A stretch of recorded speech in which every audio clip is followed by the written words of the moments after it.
In this neighbourhood, we switched out petrol-driven and corded equipment to Husqvarna battery-powered products. These are the families that participated in the experiment.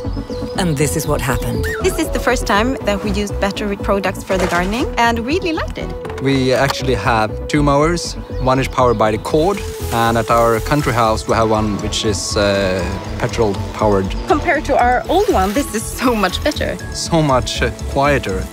When we use them, it doesn't feel like we are disturbing the neighbors. I experience battery products far less risky than petrol powered products. You don't have to have any petrol at home. Quite quiet, so you can feel free to use them almost whenever you want. It's easy to just put them back of the car and bring them up to the country house.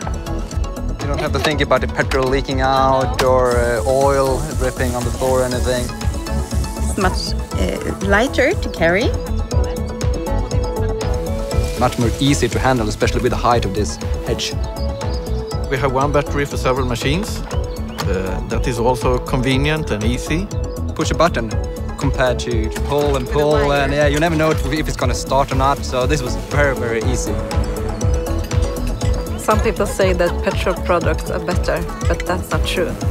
I think it is definitely as powerful as petrol-powered tools. Learn more about the silent neighbourhood effect at Husqvarna.com.